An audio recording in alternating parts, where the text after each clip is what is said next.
इस कार्यक्रम के पुण्यार्चक हैं श्री वर्धमान श्वेतांबर स्थानकवासी जैन श्रावक संघ ट्रस्ट, उपाध्याय प्रवर प्रवीण ऋषि चातुर्मास समिति, महावीर भवन, इंदौर।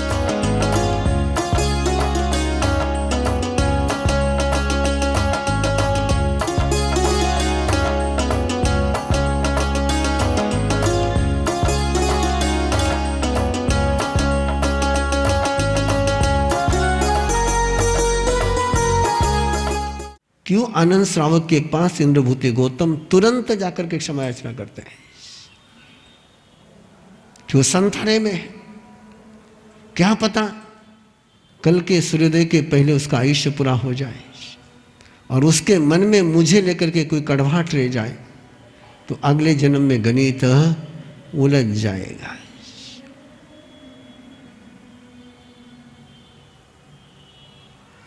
रिश्ते में पड़ी हुई गांठ जिस दिन के उस दिन खोल लो, समझदारी है। उस गांठ को तुम लंबा लेकर के गए तो खोलना चाह करके भी खोल नहीं सकोगे।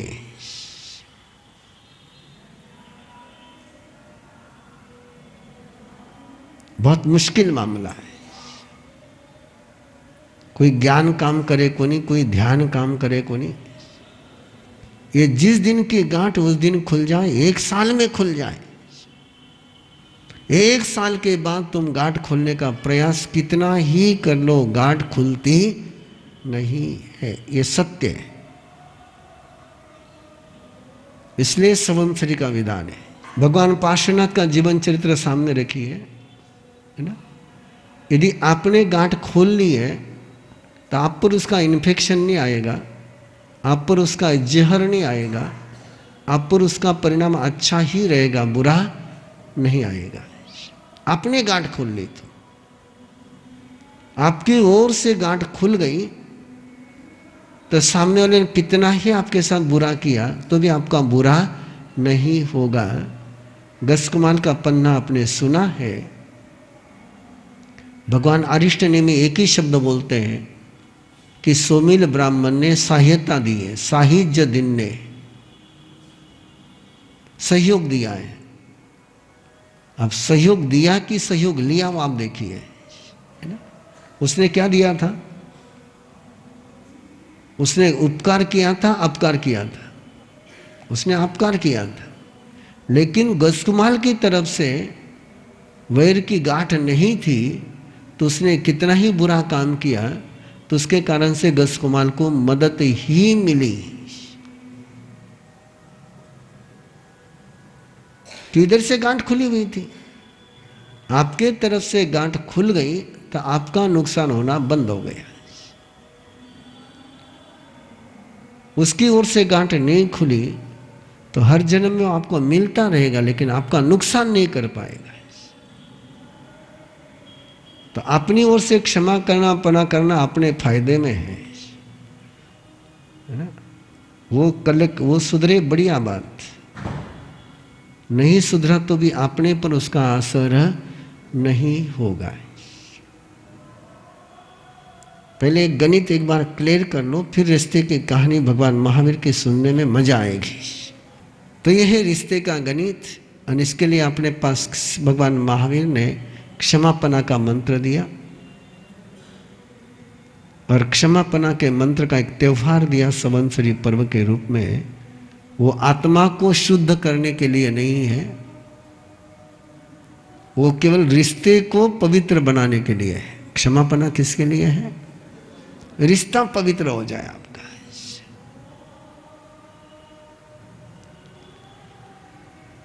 बिना रिश्ते के जी सकते नहीं।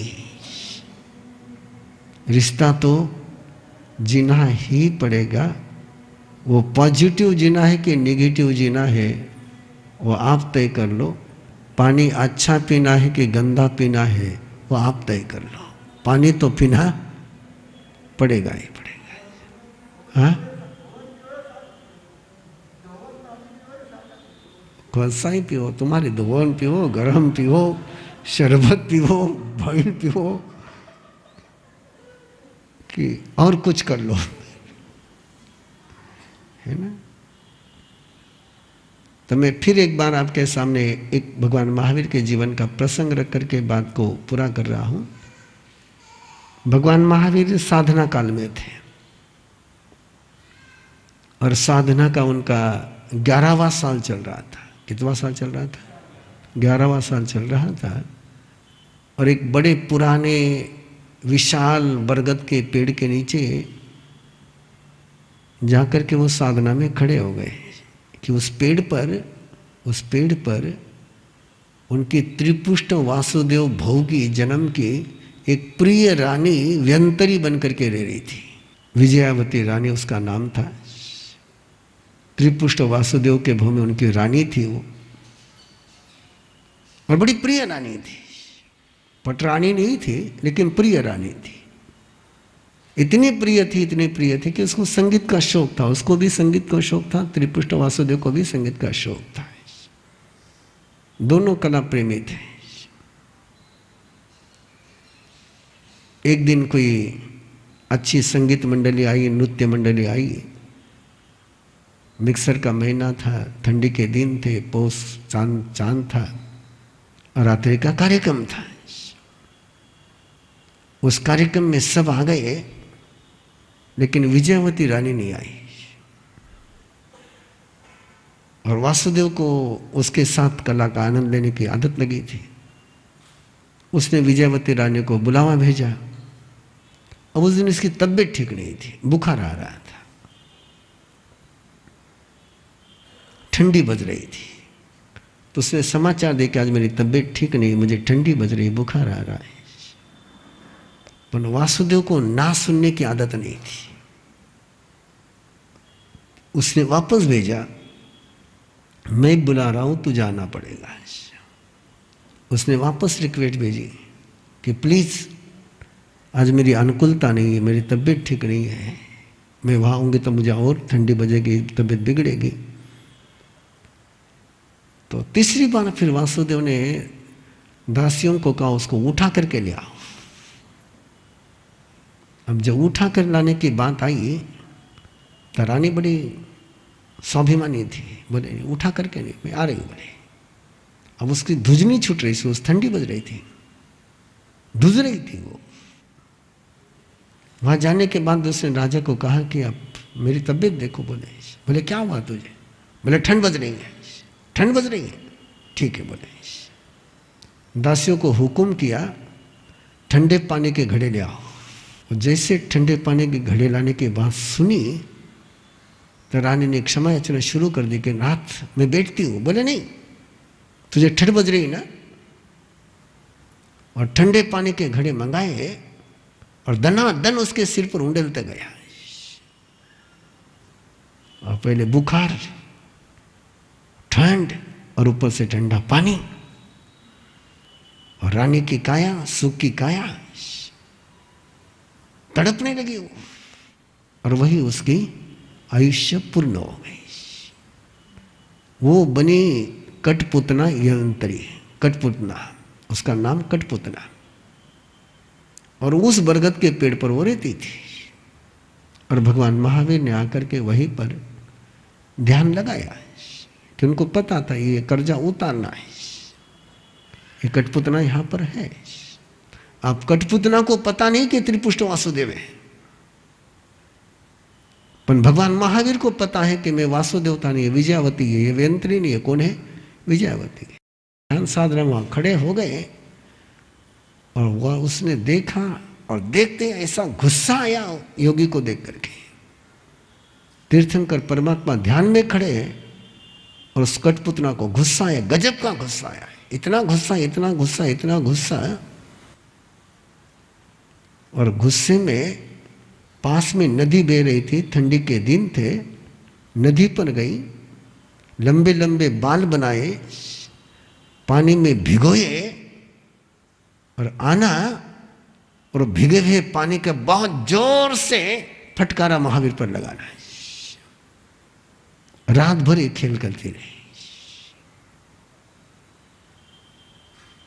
क्या कारण? वो रिश्ता।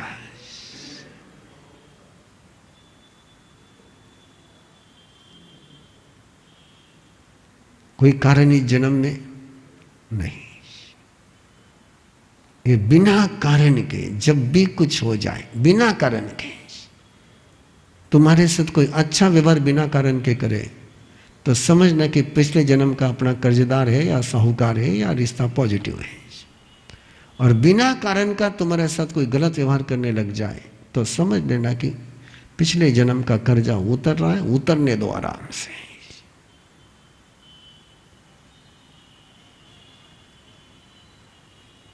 ये है भगवान महावीर के जीवन के रिश्ते का अगला पन्ना मैंने बता दिया आपको। क्योंकि योगी बनने के बाद भी, तपस्वी बनने के बाद भी, ध्यान साधना में लगने के बाद भी, और उपलब्धि की बात ध्यान में रखो, परमात्मा ने उस समय क्षमापना में रहे तो परम अवधि ज्ञान की उपलब्धि हो गई। कौन से ज्ञान की? परम अवधि ज्ञान, जो केवल ज्ञान के समकक्ष ज्ञान होता है, उसकी उपलब्धि हो गई। ये है रिश्ते का गणित। समझ में आ रहा है कुछ? है ना? इसलिए बिना कारण का कोई गड़बड़ कर रहा हो ना, तो मैं समझ लेता हूं कि निकले अकाउंट निकलने दे, शांति रख।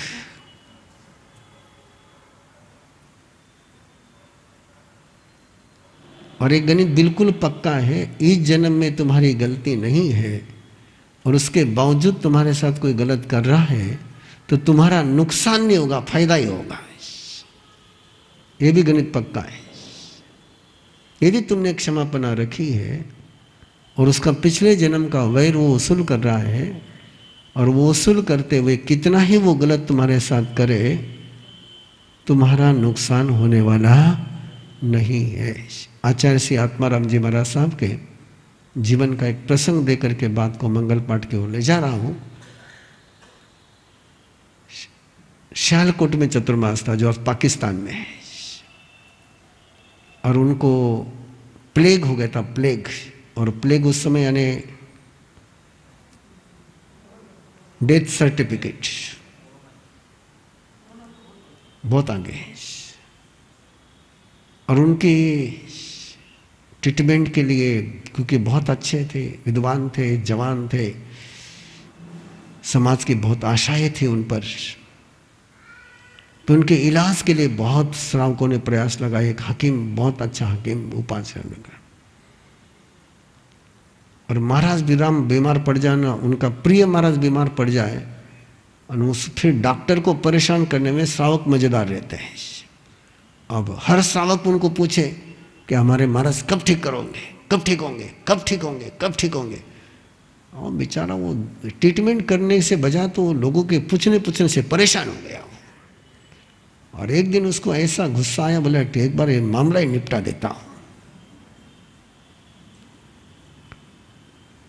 तो उसने संख्या जहर दे दिया दवा के नाम से। दवा के नाम से जहर दे दिया और महाराज साहब की तबीयत बढ़िया हो गई। तबीयत ओके हो गई, और तबीयत सुधर गई तो लोगों ने हकीम का अभिनंदन करने का सोचा कि दवा दी है और दवा से तबीयत ठीक हो गई है, तो अभिनंदन करना है। अभिनंदन की तैयारी करी। वो कंपाउंड ने जाकर के श्रावकों को कहा, किसका अभिनंदन कर रहे? बोले हकीम ने ठीक किया। बोले वो तो महाराज साहब की पुनवानी जो ठीक हो गए, बाकी उसने तो ये दवा दी थी। बोले यदि आपके मन में क्षमापना है तो सामने वाला जहर भी देगा तो आपके लिए अमृत का काम करेगा, और आपके मन में वैर है तो सामने वाला अमृत भी देगा तो काम जहर का होगा। तो आइए, ये सारा रिश्ता एक बार तुम्हारे समझ में आ जाए तो फिर रिश्ते की कहानी, रिश्तों में महावीर।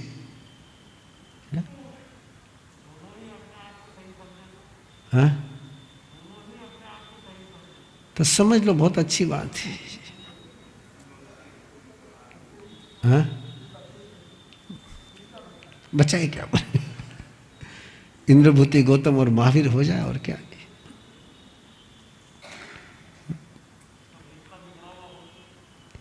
रिश्ता बिगड़ा हुआ हो तो परिणाम तो वही आएगा। रिश्ता बिगड़ा हुआ हो तो परिणाम तो रिश्ते का ही आएगा, कर्म का नहीं आएगा। रिश्ता बिगड़ा हुआ होगा तो परिणाम कर्म का नहीं आएगा, रिश्ते का ही आएगा।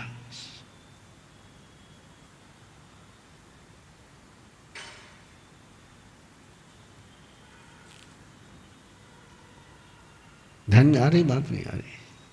और इसको देख सकते हैं आप अपने आसपास में, आप देखोगे।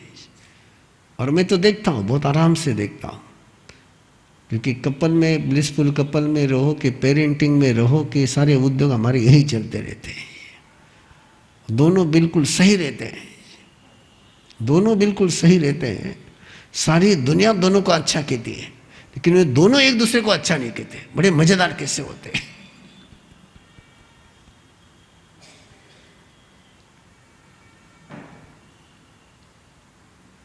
मैं पुणे में एक अरबपति परिवार के आंगन में था। आप सोच सकते हो करेगा पार्क में उसका 1.5 एकड़ में बंगला है। कितना? 1.5 एकड़ में बंगला है। सब एक घर में जिम सब कुछ है, और 1.5 एकड़ में फैमिली मेंबर केवल 4। बहुत बड़ा बिल्डर है, नाम नहीं लेता हूं, अपने समाज का नहीं है, लेकिन जुड़ा हुआ था। जब घर पर रहे तब एक बात पता चली कि श्रीमान जी घर पर भोजन नहीं करते। श्रीमान जी घर पर भोजन नहीं करते, जो कंपनी की कैंटीन चलती वहां जाकर के नाश्ता, लंच, डिनर सारा वहीं पर। श्री वर्धमान श्वेतांबर स्थानकवासी जैन श्रावक संघ ट्रस्ट, उपाध्याय प्रवर प्रवीण ऋषि चातुर्मास समिति, महावीर भवन इंदौर।